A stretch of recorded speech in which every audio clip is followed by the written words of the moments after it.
Welcome to the second section in Power BI recipes. Develop your data nerd prowess with calculated columns and measures. In this section of the course, our focus is going to be on the DAX language, which again stands for Data Analysis Expressions. In the first video, we're going to look at built-in aggregations. In the second video, we're going to take a look at calculated columns and measures, which allow for more complex analysis of your data. In the third video, I'm going to give a visual demonstration utilizing some of the measures that we will look at in this second video. In the fourth and final video of this section, we're going to look at some slightly advanced measures, but these are measures that you'll find very useful in your day-to-day utilization of Power BI. So let's go ahead and take a look at built-in aggregations.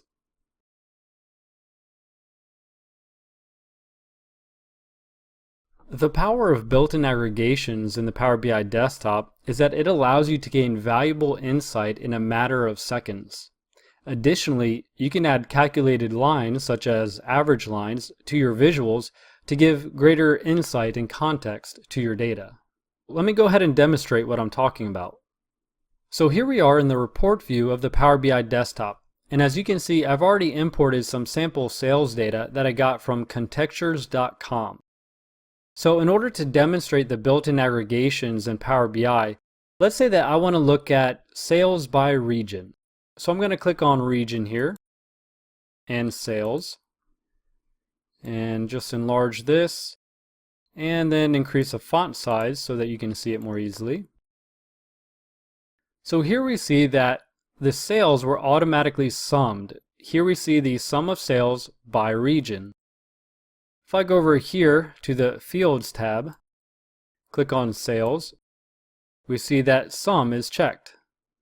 This is a list of the built-in aggregations in Power BI.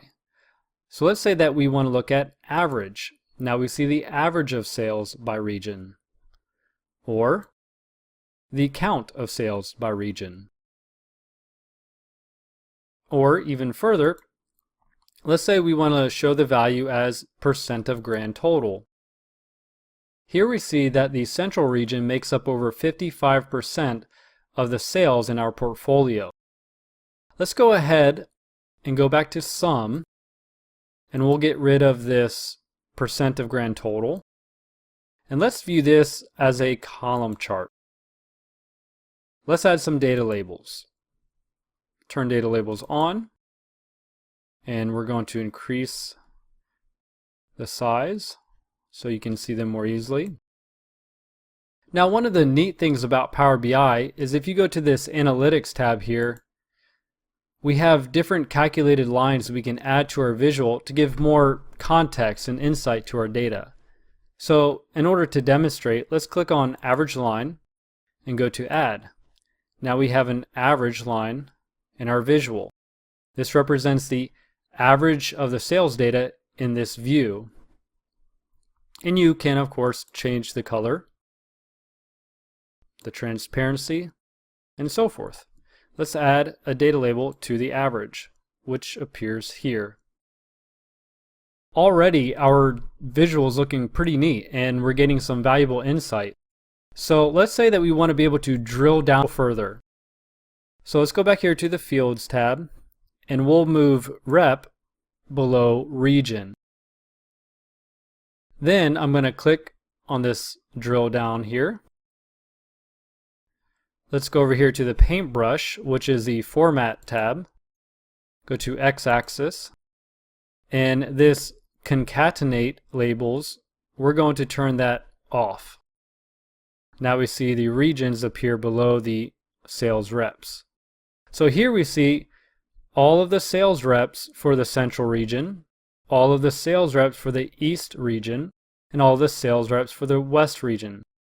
So immediately we see, okay, this makes sense. No wonder the central region has a lot more in sales. It has more sales reps.